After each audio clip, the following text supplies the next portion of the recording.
sir.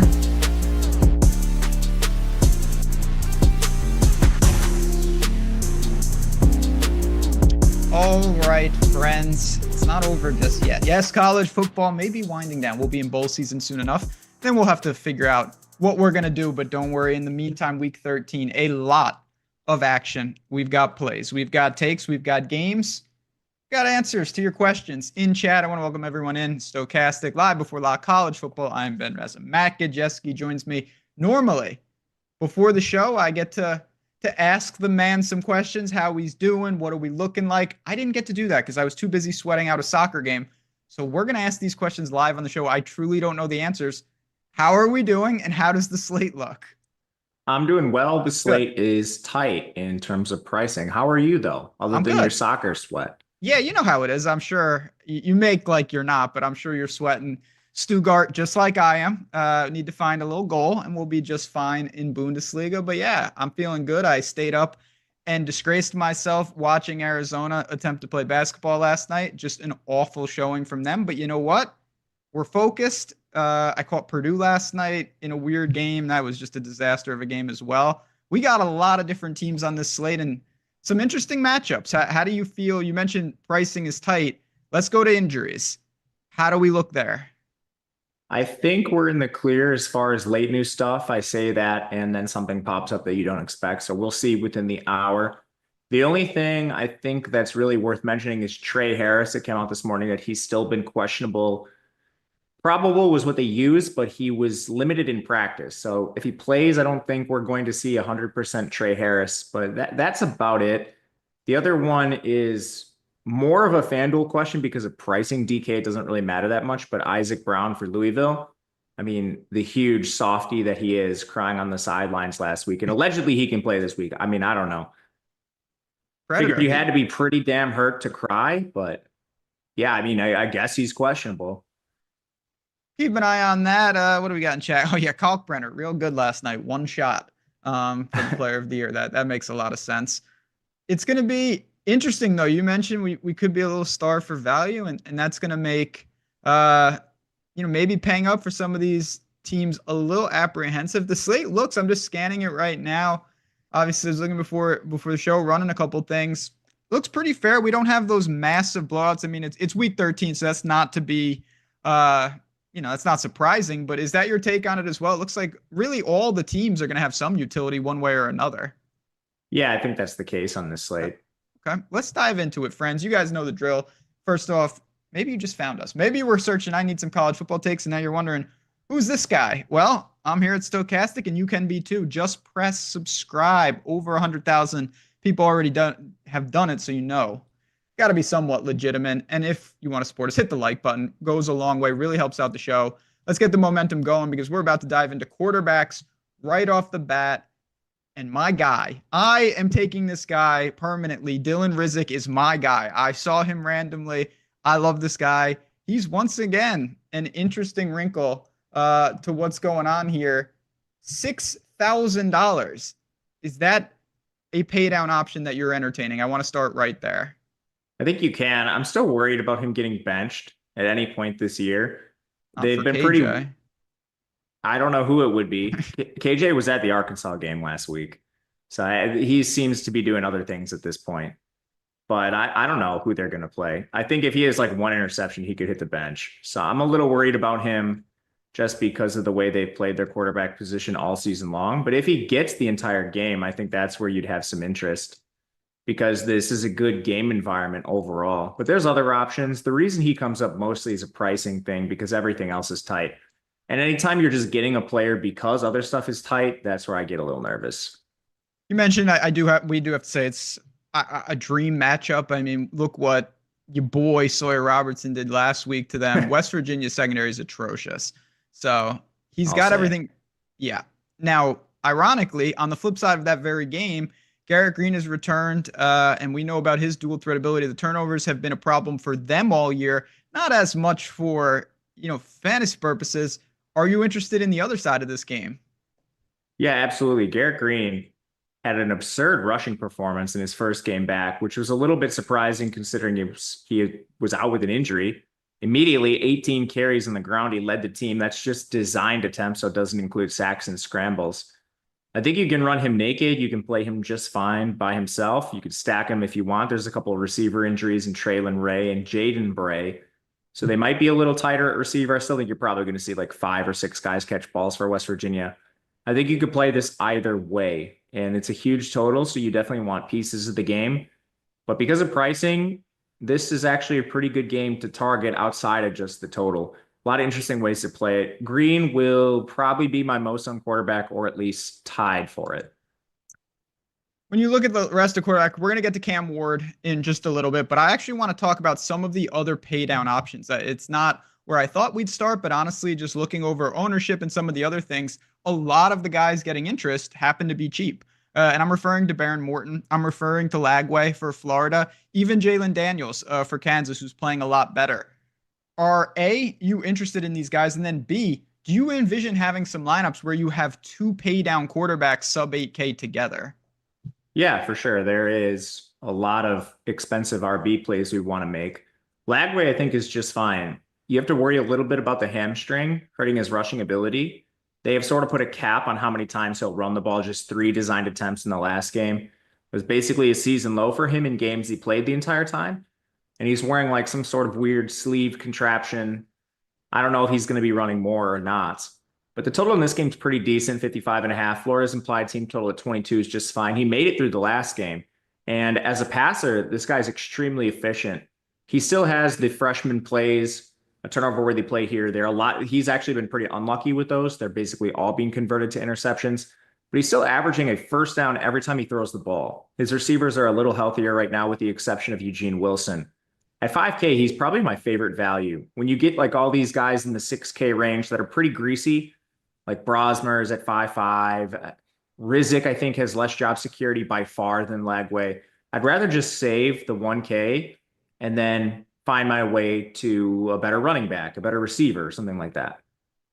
I don't want to get too far down how you're doing it, but with Lagway, are you thinking like +1, +2? I assume not naked. Let me look at these Lagway lineups. I doubt they're naked. I didn't do anything with him. No, some of them are naked. It's largely just a price thing.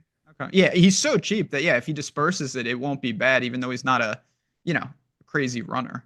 I don't have many that are naked, but I do have a few. Mostly it's DK and Badger. Okay. The top one I have is naked, though, which is weird. Interesting. Yeah, I just wanted to kind of picture how you structure those lineups because he is really cheap and you do have options. But let's go the other direction now. Let's talk about some of these big name players. Shador Sanders, Jackson Dart is here. Cam Ward is 10,500. Now they have a massive team total. They're out of free squares because their coach doesn't know what he's doing. I would hope they don't lose to a team that tries to hold on to the ball together when they run, but still it's Miami. Are you looking to pay for Cam Ward? And if so, how much does that do to the rest of your lineup? You can pay for him. There are some ways to get there. A couple cheap running backs like Jaheim White, a few others. And he has some cheap receivers. Like Sam Brown is going to play about 50% of the snaps. You could play him as a value. So it's a slate that has like risky value. It's not devoid of value. There are definitely ways to get to him. You're going to forego likely a top running back on the slate. But yeah, I mean, if that's the choice you want to make, I have no problem with Cam Ward. He wouldn't be in like the cash conversation, more of a luxury spend, but I do have some of him. Right now, I'm coming in at 12% out of 150. That's fair. And then the only other guys that, like I said, you've got Holstein, Kevin Jennings, Levitt. These guys are kind of in that dead mid-range. Now, Jennings has been unbelievable. Another, what I'd say is a plus matchup here. He should be really poised for another big game. Is that where you're directing some of your ownership? Yeah, I love Kevin Jennings. I'm definitely going to be playing some in the middle of a rerun right now, so not sure how much. Before I was getting about 12-ish% of him as well. This mid-range is kind of where I'm going to be living with most of my quarterback plays. Now that SMU is a little narrower at receiver, no Bailey, no Brinson, no their tight end, Maryland, you can actually stack him with guys like Hudson, Daniels. It's pretty easy to do so. Keyshawn Smith. I got one random for you. Gonna be a 1%er.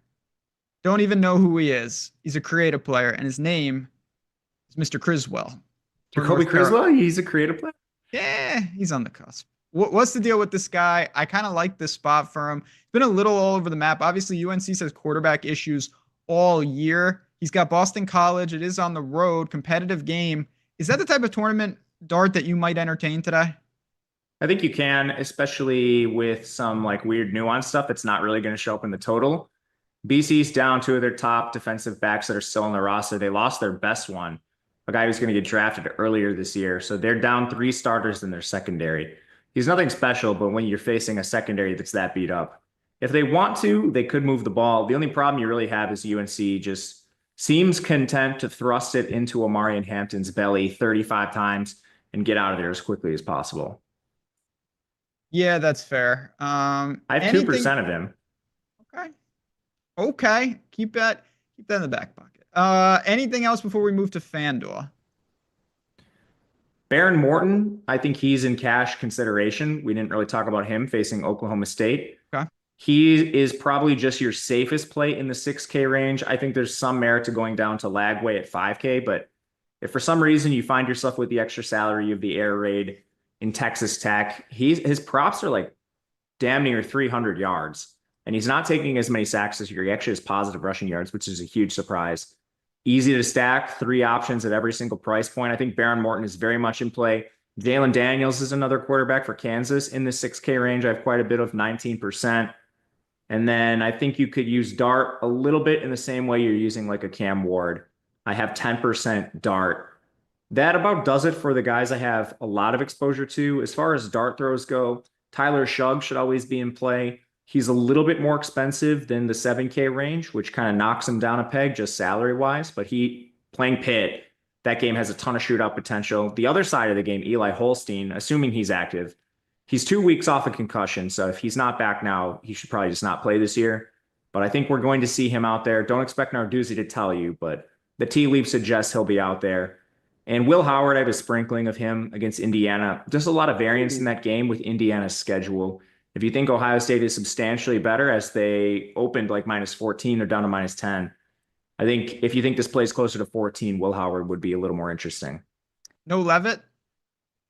He's just such a game manager. It's like they don't want to throw with him. It's so hard. I don't even know how to compare him to someone like an NFL player or anything like that. He just has such a limited ceiling. He's like the highest floor, lowest ceiling on the slate. And he's not cheap enough really to play in cash. Yeah, I don't have an NFL comparison for him either. I don't really think there is one. Like he'll run a lot. Yeah, that's why he'll run a fair amount, and then they'll try to keep the ball out of his hands as much as humanly possible. Jacoby Brissett when he's like I don't know, a bad Bo Nix. Yeah, okay, that's probably better than mine. Jacoby Brissett. Jacoby Brissett had his moments. All right, let's move to FanDuel. Again, a lot of the same names over there. Rizek, Dart, Holstein, Green, Jennings, Ward. Mr. Milrow is on that slate. 12,200 in Norman. You've got Riley Leonard against Army, which is just like a very weird situation. Are these guys really impacting what you're doing over there, or is it just more of the same? I have way more Shugg and Holstein over there, pricing-wise. They end up being one of the better games to target on FanDuel just because that game is a little cheaper compared to the other games. But as usual, FanDuel's a little looser, so I have more Milrow, more Cam Ward, more Dart. The reason you're not like loading up on one of them is there's a lot of options. I have about 15% Milrow, 15% Cam Ward. And then there's also pivot plays in this range. Riley Leonard coming in at 6%, Shedeur Sanders at 5%. Those are more of your GPP expensive guys. The player I have the least interest in up there is Rocco Becht. It is a pretty decent matchup for him. Nice bounce back spot at least.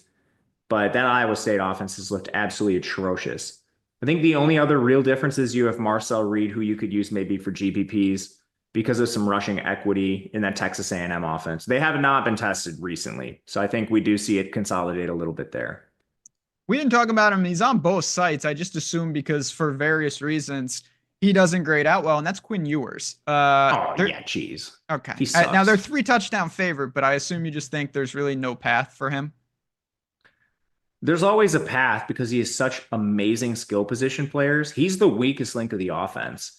He takes a million sacks, so he has to overcome that. He's like, as far as like starting P4 quarterbacks go, he's just flat out not very good. All his underlying metrics are pretty bad. But then it's like the efficiency for all the receivers and the running backs is so good. He's like propped up around. He kind of who was that Ole Miss quarterback with AJ Brown and Dawson Knox? What was that? Jordan Tiamo.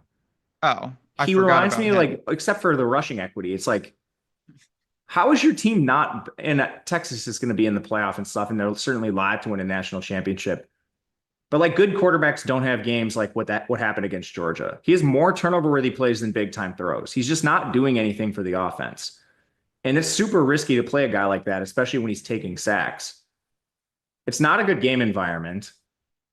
They have a decent team total because they're big favorites, but I mean, this is like the slowest game they might play all year. Yeah, I mean, I think Kentucky's live to score like 3 points. So that's true. But they're also live to hold Texas to 55 plays. Oh, yeah, 100%. It's just a horrible game environment. They're playing at like Army's pace. Next words out of my mouth. We just had a question about that. I really have no interest in Bryson Daly at all. No. Okay. I think this is a horrible spot. He did have 38 carries. It doesn't matter. He's going to need. Dude, 38. If he has 38 carries against Notre Dame, he is going to be taken off the field in a stretcher. If he has 38 carries, he still will not be getting the 100-yard bonus. I can promise you. I'm rooting for Army. I love Army. It's not going to end well tonight at Yankee Stadium. I can almost promise you that. I made the drive. I don't do this a lot. I drove to Connecticut so I could bet the game. I love that. Army's in a tough spot here. I hate to be the bearer of bad news. Yeah, this is my favorite bet probably all year. So since Navy played them when they should have been 30-point underdogs. Well, let's hope my bad luck doesn't jinx us. All right. I think we're in good shape here. I don't think we missed any. We did have an early 2v2. We'll do it because he's a friend of the show, Mr. Boynton. Kelly and Horton or Wester and Tyson? Kelly and Horton. So that's Josh Kelly, Isaiah Horton versus second side. Wester and Tyson. LeJontay Wester and Jordan Tyson. I prefer the Jordan Tyson Wester side. Okay. Let's move it to running backs. And as we do, I'm going to mention, and I'm going to get into it in depth right after running backs. We've got all the tools, the ownership, the projections, the sims, all of that great stuff for all these sports. It's on the screen to get it for free. I'll tell you how, but if you're always interested, those links are below. It's just fantastic stuff. That's what I'm using to power the show. That's what I use to power all the shows, to build all my lineups. And I'm not alone in that here at Stokastic. So just keep that in your back pocket. We'll talk about it in a little bit, but I want to go right to running backs because there is a lot to get to here. And you mentioned maybe you pay down a quarterback so you can pay up at running back. Does that mean that Taj Brooks is a priority for you on the slate? I think he's the best running back play on the entire slate, even factoring in price. He has the same volume as the Omarion Hamptons, the RJ Harveys, maybe a better pass catching volume than some of them. Certainly a better pass catching volume than RJ Harvey. I think it only really compares with Scatabo. So you have so many paths to getting there with Taj Brooks. He's probably gonna have like 5 targets in this game. This team like runs an air raid, but then because of injuries, he's playing like 98% of the snaps. There are runouts to this game where he does not come off the field for a single snap. His role is absolutely absurd. So price adjusted, I think he's the best one. Now, could you make pivots to Hampton, Brashard Smith, Cam Scatabo, even maybe like an Ollie Gordon, RJ Harvey? Yeah, you absolutely could. But if you just force me to pick one, Taj, I think, is the best. Not by the largest of margins, but he's just so safe. You just mentioned a bunch of pay up backs that are definitely in play, from RJ Harvey to Hampton, Brashard Smith for SMU. What about Desmond Reed? Is Pittsburgh offense just not what it was? Is it just the matchup, or is it just opportunity cost? There's a bit of opportunity cost. I'm a little worried that he's going to bury me. So they have some injuries to their running back room. I forget if it's Carter or Davis. One of those guys is out. They're basically like twins, basically clones of the same player. And it looks like Rodney Hammond's going to redshirt after his eligibility issues early in the year kind of ruined his season. So they're sort of like running out of change of pace backs to use. And the reason you don't get a lot of them is their team totals low. Like a lot of those other backs we talked about have better team totals. Some of them are favored. But the reason I keep coming back to Reed and thinking maybe he's worth boosting is his target share is absurd. He's averaging 60 receiving yards per game, 6-0 through the air, and then 82.5 on the ground. His last 3 games, he has target counts of 13, 4, and 11. I mean, this is a better target share than like 75% of the wide receivers on this slate. Now, you have to pay $9,500 for that, but he's like the closest thing to an Alvin Kamara we have in college football, and it's probably better than that. His target projection is at like 8 today. I mean, this is a ridiculous target projection on him. I'm going to boost him. I don't know how much, but it's more just to spread myself out to the expensive backs. Reed, again, is going to project a little bit worse due to the game environment stuff and being an underdog. Their team total is 25. It just trails a lot of the other big backs. We're going to work our way down. I think we can get rid of these guys pretty quickly. Judkins and Travion, just not enough volume / an unknown matchup, just not for you? Correct. Okay. We've got Devin Neal. This is an interesting one. I like Kansas in this game tonight. I think they're going to give Colorado more than enough than they can handle. I don't know how, but certainly Neal could factor in 7,500, sub 10%, 5 to 10% is probably a fair range. What do you make of him? I think he's okay. He's also not projecting that well, sort of in no man's land for pricing, where you're either just going up to an elite back that has a better role than him, or you're going down to somebody who's maybe like 80% of his role, but saves you 3K. He's pretty tough today. He's probably the second one I'm worried about burying me. When I look at backs with elite roles that I don't have a lot of exposure to, right now it's Neal and Reed below 5% in my pool. And I don't know, maybe I will boost them just to smooth it out a little bit, but I don't see myself getting crazy and getting over the field on these guys. Next pairing up, and don't worry, we're going to get to... Reed is like under 5%. Maybe that's what I mean. Maybe I will end up a little over on him. I thought he would be a little higher on this. There's just so many backs up there. It's a wild range. You have 5 backs basically within 1,000. Another pairing is Blue and Wisner. We've talked about them all year. It's kind of swung back and forth. Where does it stand now? And we mentioned a low pace potential game, but there's still going to be touchdown equity for Texas. Yeah, these guys are really just trying to do whatever they can to play themselves off the field. It's pretty ridiculous. Both of them now. Blue with his fumbles, Wisner with just absolutely moronic decisions the second he gets the ball. There's nobody that like the play is stuffed in the backfield. Just take your 2-yard loss, live to fight another day. Instead of doing that, there's nobody in the country that loves turning their back to the defense and sprinting towards their own end zone more than Wisner. It's unbelievable the stuff he does in the field. So yeah, I mean, they're both live to get benched, but in this game, their volume is awesome. Texas has a great team total. They're both really good pass catchers. Route participation and targets for these guys, both awesome. And it's ebbed and flowed depending on who's deciding to do something stupid in the individual game. With that said, I like sprinkling them both. You could work your way into like 20 touches with either of these guys.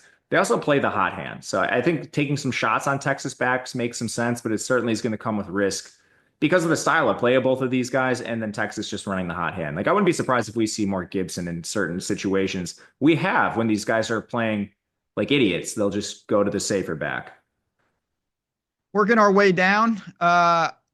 Damian Martinez is someone that kind of caught my eye, and it's pretty easy to see why. He's part of the Miami offense who should really have a lot of points here. It's not a guy that, I don't know. It's just been a weird year in general, I think, for them, but there's a pretty good price point. Do you think the volume is secure enough? What do you make of him at 61? Yeah, I think he's completely fine. I ended up with a decent amount of him because their team total is enormous and pricing on this slate. Normally, I wouldn't try to get a lot of Damian Martinez. They use more of a timeshare in games like this with Mark Fletcher when they're slaughtering teams. But he played pretty well ahead of Mark Fletcher last week. So I don't know if it's a sign of things to come or just in games that are less competitive. You'll see less Martinez, more Fletcher, but he's fine. As we work down, we've got another piece. Again, this guy is going to, at least he projects to be very, very popular. That's Jaheim White. He's $4,600. Attachment to West Virginia's offense against UCF. Is that where you're looking to pay down at running back? Yeah, in cash, I would play one stud and then just go down to him. This is a pricing error. Yep. He's been moving pretty well ahead of CJ Donaldson of late. 16 carries in the last game, decent pass catcher. His routes finally went ahead of Donaldson's too on an individual game basis. And even if this is a 50-50 timeshare, let's say it regresses a little bit. It's just he's too cheap at 4,600. Now, Parrish is gone. Does that mean anything for this backfield for Ole Miss? Does it render it useless, or are we thinning it out to the point that a guy like Bentley or one of these other dudes takes enough of the lion's share? You could take a shot on Bentley. I find it extremely risky. Bentley had to have just the stars align to even get to double-digit carries in the last game. That was with Henry Parrish being out, Matt Jones being out, Rashad Amos coming back from an injury and being useless. I mean, they'll run receivers sometimes over using Ulysses Bentley. And now we have Matt Jones back, who was just very, very clearly ahead of Bentley to start the year. I think you're looking at like a max 12 touches with him. He's still really cheap. And I'm C to be on the island with this thought. A lot of people disagree with me and think Bentley should be projected a little better. I just don't really see it, man. Like, what is it really going to take? Like, they brought Dominique Thomas out of the grave, and he's basically he's out-touched Bentley in the last two games, just combined. Matt Jones is now back, the clear number 2 to start the year. I think at best you're looking at a three-way committee. Plus, you have JJ Pegues taking everything on the goal line.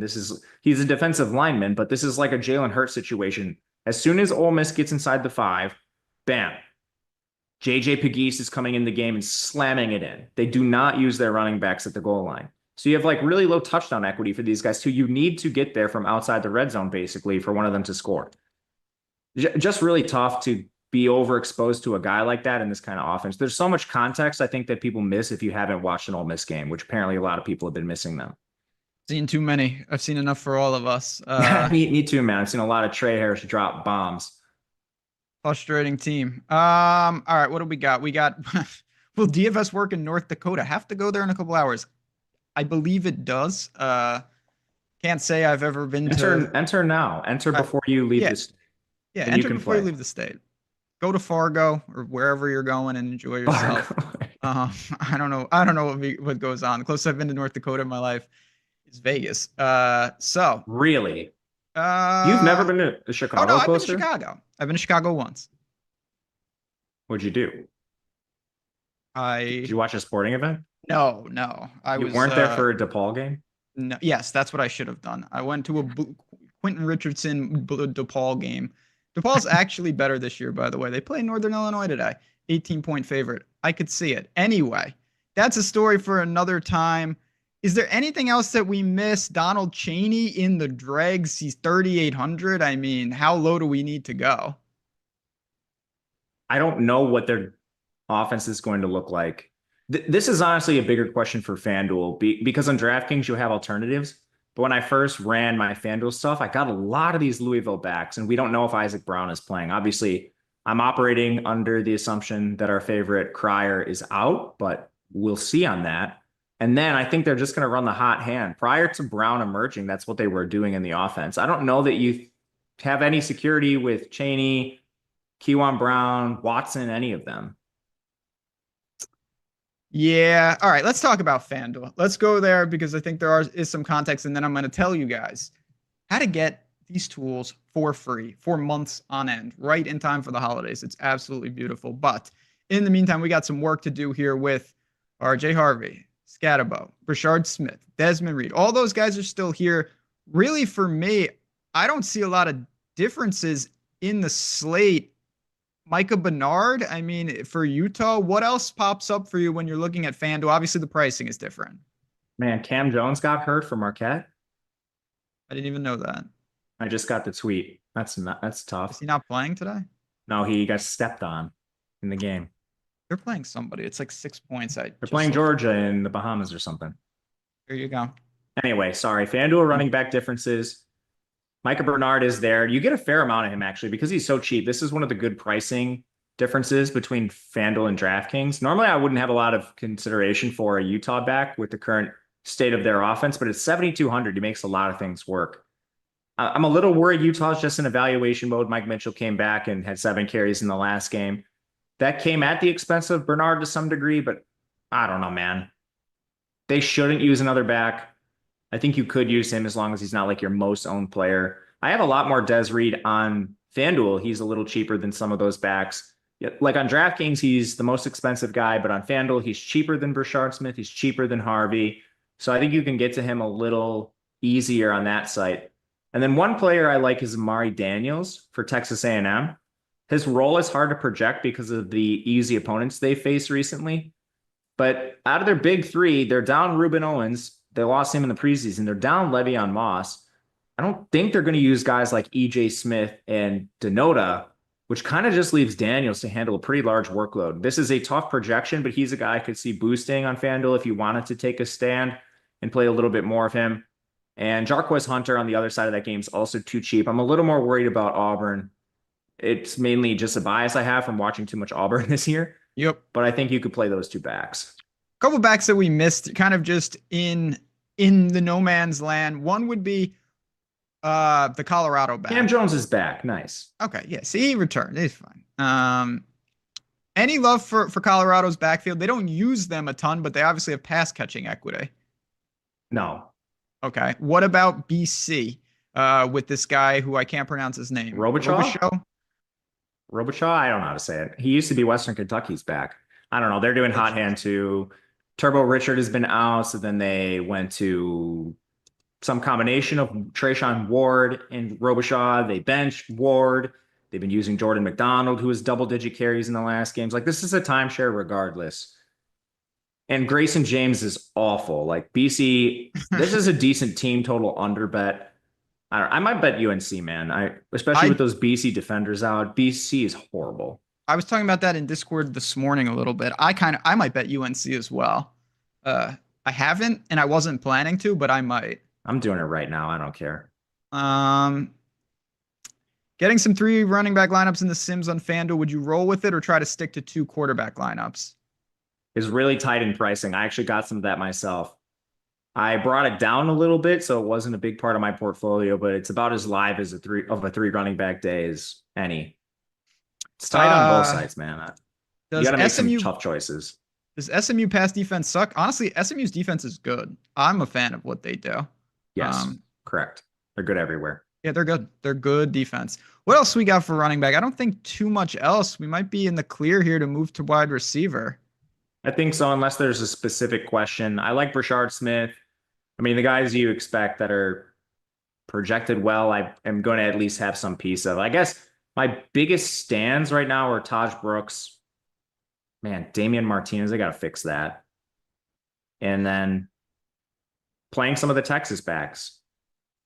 You're not playing Darius Taylor, are you? I'm playing a little bit of him on FanDuel. He's the injury last game to the ankle was just so depleting for him. They've had the bye now. He should be better. He is an amazing pass catcher. Prior to their most recent game where he got hurt in the middle of it, he was second on their team in targets, and he still is basically second. Elijah Spencer has 1 more than him. So he is a very, very good roll through the air, which keeps him sort of in play regardless. On DraftKings, I think he's too expensive. On FanDuel at 8,600, it's a conversation. Fair enough. All right. Let's talk about starting to pair up some of these wide receivers. But before I do, I promised I would get into this. And like I said, listen up. A lot of you may already use the Sims. Some of you have not tried it. But regardless, whether you're an active user or not, this is for you. Because you can get additional months, plural, of these tools for any sport that you want for free just by going to the link and working with our partners. You go to that link. It's going to bring up all sorts of books. Underdog, Caesars, DraftKings, whatever. I'm sure you use some of them. Maybe you bet sports already. Maybe you play pick 'em, but I'm fairly certain you don't use all of them. If there's an offer there that interests you, you get their offer, the up to $1,000, the bonus bets, all that good stuff, and you claim it. Follow those instructions. Not only are you going to get that from the books, you will get 1 month of a core DFS Sims package, and you can pick. So if you say, man, I've been using it for the NFL, it's been awesome, but I haven't been able to budget NBA and I want to try it out. Come on in. You say, I want this for bowl season. Come on in. You do 2 or 3, you could get 3 months of the same sport. You could do 1, 1, and 1. It does not matter. It is all up to you. The link is in the description. The link is in chat. We'll see you in there. Just follow those instructions. Email support if you have any questions, and you're getting a lot of value with these tools. Now, where are we going here? We've got wide receivers to pair with our quarterbacks, or maybe there'll be some one-off situations. The most expensive guys aren't getting a ton. Travis Hunter, Ja'Cory Brooks, Restrepo. I assume you think these guys are playable, but are they priority? I think you brought up a good point, or you phrased it well. It's more like, if you're playing an expensive receiver, they are priorities when you have the quarterback. Otherwise, they're kind of just luxury plays because it's so tight on this slate. To rank the expensive guys, the Texas Tech ones are at the top for me. So that's Josh Kelly at the very tippity top, number 1, with his role in this Texas Tech air raid offense. There's a lot of good reasons to play Texas Tech guys today. I don't think you want to just load up on them. Like playing 4-man stacks, Morton, Brooks, Kelly, and then like an Eakin. But if you want to play like 3 of them or creatively play the game, I think that makes a lot of sense.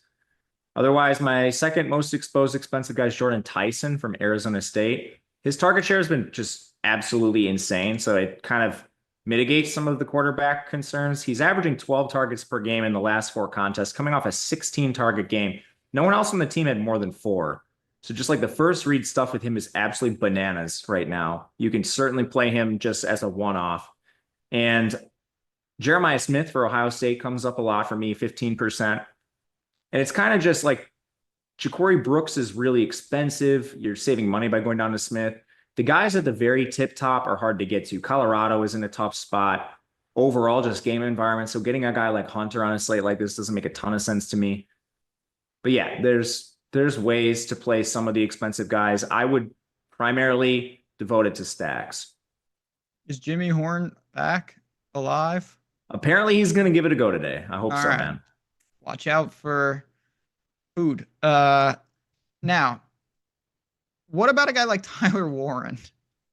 He's hard to get to. I He love really Tyler is. Warren. He's just tough. And then the other guys I wanted to ask you about, you talked about this game already quite a bit, and you already just mentioned Josh Kelly. How much are you looking to get a Presley or a Stribling, maybe on a bring back in the same game? I think they're very risky with Oklahoma State. I don't know that, Bowman plays the whole game. In fact, I think it's a pretty decent chance he doesn't. But they haven't really changed their offense much. They're expensive to get to, but they're certainly like the GPP style guys. As we work down, who else we got here? Obviously, you mentioned Tyson. Daniel Jackson. I mean, again, we talked about Darius Taylor very briefly. This would be the other skill position weapon for this Minnesota team. It's a tough matchup, but price is good. Are you getting to Jackson today? He's like the same thing as Jordan Tyson. He has target counts of 13, 12, 10, and 16 in the last 4 games. Minnesota, I don't know, this probably isn't slipped by any of you guys that are watching this, but they're passing 55.5% of the time. That's up 20% from last year. And he has a 33% target share for an offense that has that pass rate. He's currently averaging 13 targets per game over the last 4. I've faded Daniel Jackson to my own peril many times this year because of my own internal biases, having watched the Gophers many times over the last 2-3 years. And he's buried me on volume alone. Mid-range guys that stand out, Kobe Hudson, maybe like a Lewis Bond, even though you mentioned BC's quarterback situation. Caleb Douglas, I guess. You're pretty high on Texas Tech. Yeah. Are those mid-range weapons? For sure. And with Hudson, under Rizek, they returned to more of a real offense, not like a 70% rush rate. So the volume should be coming back up with Hudson at some point. You always run the risk of maybe they return to that really run-heavy offense, especially if there's like some struggles from Rizek earlier. But you should be encouraged by the 12 targets he saw last game. In the 3 games prior combined, he only had 13. And a lot of that was just Rizek under center. They went to an offense that passed the ball at a reasonable rate. So Hudson, I think, is too cheap. He's sort of priced as if this is a previous edition of UCF. And Lewis Bond, I think, is really tricky with Grayson James. I'm willing to almost just X him because Grayson James is so bad. How low can we go? Are Are you getting to like Roderick Daniels? Are you He getting? is awesome. I mean, everyone on SMU is awesome because the team of destiny. They are. Let's get a SMU natty. It's not going to happen, but that would be sick. They can beat a team. They can win a playoff game. Yeah, especially if they, I don't know, play Notre Dame or something. Yeah, if they get like Penn State. That would be greasy. Penn State loves to lose those games. Yeah. I just hope it's not like Ohio State or Georgia. Yeah, that I would not be interested in. Or an SEC team. Yeah, or any SEC team. If they played Florida, I wouldn't be optimistic. Mississippi State. Hey, oh yeah, speaking of, they're not on the slate. Mississippi Keep an eye on Georgia today. Georgia may be sleepwalking into a buzzsaw. UMass comes to town.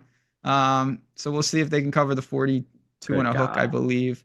Carnell Tate or Sam Brown? Carnell Tate's going to be safer.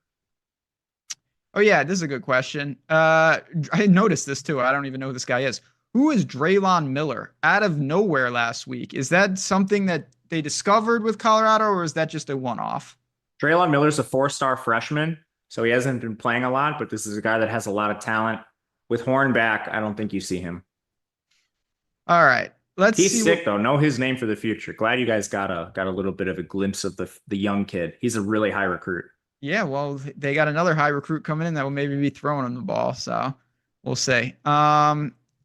Anything else for this before we make the switch to FanDuel? I mean, there's not like Chauncey Magwood. Like, are you looking like I don't know. There's not much down here. Don't play Chauncey Magwood. Okay. It's just something you say.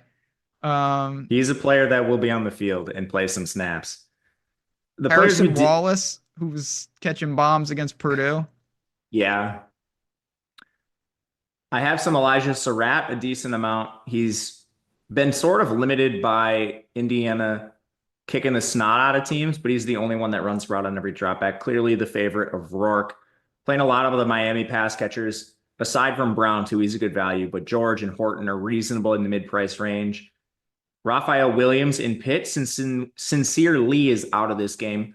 So that should consolidate some of the routes for Kanata Mumfield, Raphael Williams, and Kenny Johnson. Maybe Dejon Reynolds plays more than we think, but I'm not really too worried about that. He stinks.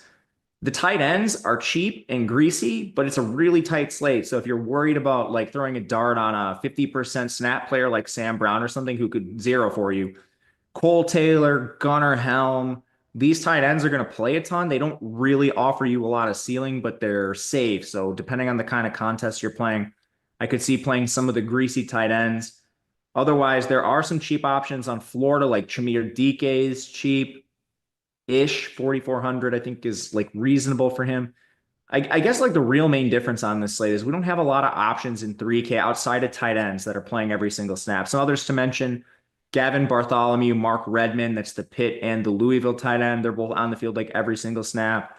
Since we lost Bryson Nesbitt, John Copenhaver for North Carolina is on the field like every single snap. Other than that, like one receiver you might look to is Justin Robinson. He saw a sharp increase in routes when we lost Traylon Ray last week. That's another potential cheap value to get to.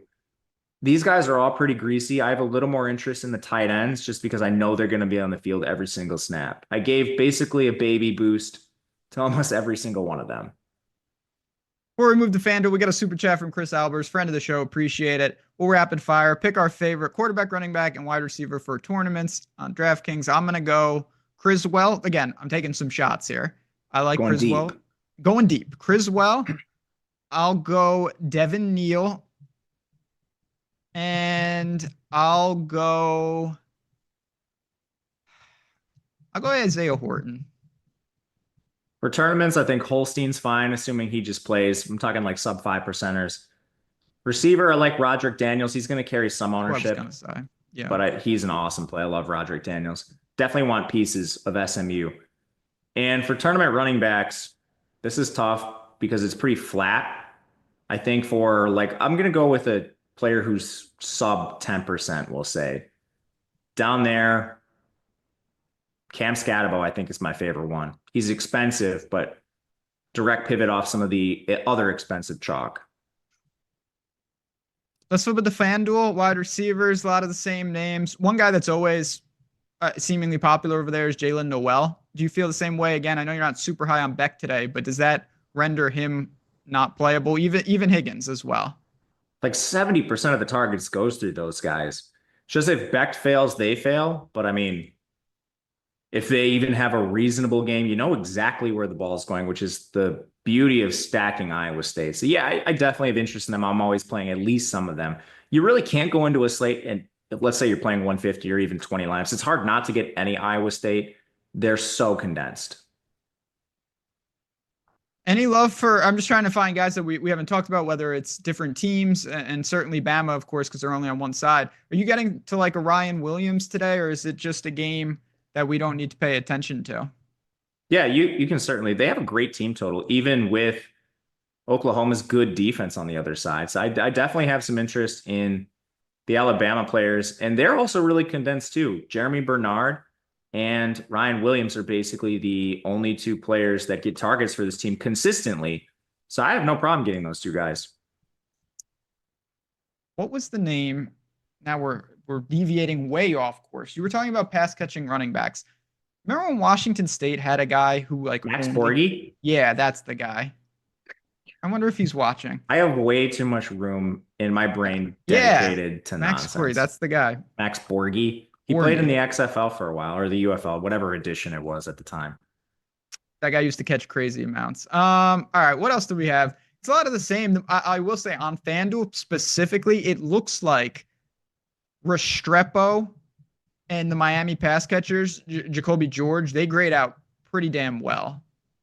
Yeah, I think you can spray them. Cam Ward has a prop for 350 passing yards. I think it's 349 and a half. That's a lot. That's a lot of potatoes, as I frequently say. That's a lot. I mean, big potato loaded. I don't know. I mean, I guess if it stays close, but do they really need him throwing there for that much? Dude, when they have absolutely buried teams, their pass rate doesn't change. Smart. It's been wild. I've very, very much looked at the Miami splits, and I think they were trying to get Cam Ward the Heisman. He just threw too many interceptions. Yeah, I mean, they blew it to Georgia Tech, who's an enigma. Yeah, talk about that team. My goodness. I can't. I had the under in that game. I don't know if you saw it, 39 points in the fourth quarter. And no one of consequence did anything. I have one best ball team through to the semifinals in college football. It's got a couple Georgia Tech players. Disaster. Zach Walsh, which wide receiver on FanDuel out of Bernard, Surratt, or Lassiter would you take as a last man in? Sorry, the police distracted me. They're coming by. Woo. Can you say that again? We got FanDuel wide receivers, last man in, Bernard versus Surratt versus Lassiter. I think the answer is Surratt. Okay. It's close. Bernard is a cheap receiver over there, man. 65. I get, assuming you're maxing out the salary, it actually might just be Bernard. I have the most Bernard out of those three options in my FanDuel build. Restrepo or Tyson on FanDuel? All right, let me pull FanDuel back up. It's hard to get away from Tyson right now, man. His target share is bananas. All right. Say it again. Who was it? Restrepo or Tyson? It's very I have close. more Restrepo. Yeah, I also slightly lean Restrepo. Josh Kelly and Devin Neal or Douglas and Desmond Reed. Interesting. The first one. Yeah, I mean, I like Devin Neal today. I think, like I said, I think Kansas is playing better than anyone in the Big 12, and we're going to find out today, because if they're not, it's Colorado's conference to lose. FanDuel QB, Milroe or Riley Leonard, it would be Milroe for me. You? Same. Yeah, I don't want anything to do with anything related to anything about this Army game. It's just not a game that I would have any interest in. $4,600 less on DK. Already have Daniels and Eakin. All right, let's see. 4,600. You already have Daniels and Eakin. Is that what he said? Yeah. So it's a flex or a receiver? I'm guessing a flex. Maybe. Okay. Anyway, 4,600. Jaheim White. Jaheim White, if you can play a running back. Yeah, Jaheim White, if you can play a running back. That is clearly the answer. If you can't play a running back, I think DK. Oh, yeah, 4,400. Or you could go to Magwood. What up? Do not don't play do that. Chauncey. Don't Do do not that. play Chauncey Magwood. I like that guy. Why? I don't know. He's my Aju of this year. Oh my God. That guy. What else do we got here? Yes, big facts. Never played college football DFS in my life, but fired a single entry lineup in today. You will be hooked, I can promise you, just in time for bowl season. Bowl season's the best. It really is. $600 qualifier for a seat today. Never been more nervous in my life. If I can give you any advice, I get this question a lot from people. Like, I qualified for something. Whatever you did to get there, just do the same thing. Don't try to tinker with the lineup. If you wouldn't, just do your process and you will be just fine. I lost the qualifier last week, 2 weeks ago with Jimmy Horn. There you go. I had basically a lineup that couldn't lose going into the Colorado game, unless Jimmy Horn slipped on a tortilla. Yep, that sounds about it. And then I took second place in the $600 one. There was a really, really, really tough scene. Yeah, that'll do it. That's the kind of stuff that we deal with. But yeah, just like I said, man, I'll be rooting for you. Just stick to your process. Won't be the last time you have the shot. Or maybe it will be. What do I know? But I hope not. I think you'll be just fine. Any other questions, friends? Throw them in. And I want to mention right before we go on out of here, if you're wondering about, man, all these games, news is going to break, who are you guys betting, things like that, we got you covered. If you haven't been over to OddsShopper, first of all, you're missing out on a ton of really sick tools if you bet. But you're also missing out on our marketplace. And what that is, it's a bunch of content creators with more access. So if you want to know, hey, what about college basketball today? Hey, what are you doing for these night games? Matt's in there. I'm in there. We all have our different separate channels. You can subscribe to anyone that you want. Come on in. It's an awesome time. It's nothing crazy. I wanted to make it very, very affordable, very easy. Just an ad. If you're looking for more and you want a place to cheer on your teams, ask some questions, maybe learn from some things if you're newer to betting. Really, really cool stuff. Those links are there as well. One QB builds on DK. Yeah, I mean, we talked about that a little bit, but it does seem like today maybe is closer to that. I would still prefer not to do it unless you fall in love with the lineup. But yes, that's, I think, the perfect way to put it. If you are doing it, today is a little better than normal days because of pricing, but I still think you're sacrificing some ceiling. Carnell Tate and Devin Neal, or Ibuka and Bentley? Give me the first one. I'm not a huge Bentley fan, so. Like, how does he score a touchdown? It has to be a long one. Yeah, you mentioned they've got a Jalen Hurts situation going on near that goal line. 2 QBs, Ward and Jennings. Yeah, man, if you can make that work, more power to you. That's good stuff. That's sick. That's got to be. So you're probably playing Daniels and Sam Brown and so I actually like that. It's fine. You can leverage down. The nice thing about Jennings is his stack is actually pretty reasonable. Yeah. Yeah. SMU running backs. Shepard seems fine. Oh yeah, this is interesting. I mean, I don't think it's the worst situation. Are you okay if you have Garrett Green and White together? Yes, it's a very tight game. I mean, this team ran the ball 40 times in their last game, I think. Let me add this up quick. It's absolutely insane. 45 carries in their last game on designed attempts, so that doesn't include sacks and scrambles. They had 45 designed run plays. That's crazy. They lost that game too, did they not? I'm pretty sure they lost. Yeah, are you talking about the Baylor game? Yeah, the Baylor. Yeah, they did lose that game. They ran the ball 45 times and they got annihilated. Oh, they lost. Trust me. I watched that game. I bet that game. They lost. I think they lost. It was like, I think it was 51-35, something like that. They had a big problem. Yeah, they got beat by 2 scores. Very disturbing. Claiborne and Wisner keep popping up for me. Am I doing too much trying to get off them? They're fine. I mean, they're fine price adjusted guys. Claiborne, you worry about Wake getting rolled. And Wisner, you only worry about him turning his back to the defense. He's going to carry the ball like 15 times if he doesn't do that. Yeah. I'm fine with them both. Claiborne is the one I would have a little more problem with just because of the potential for that team to get murdered. They should get smoked, but they've gotten smoked a lot this year, though. Here's Let's go through his attempts quickly in the last 3 minutes. And Wake Forest, remember, they're losing a lot of games. 24, 23, 23, 21. Maybe it just doesn't matter. And his route rate is pretty good. It's jumped above 40%. Target counts of 3, 4, 3.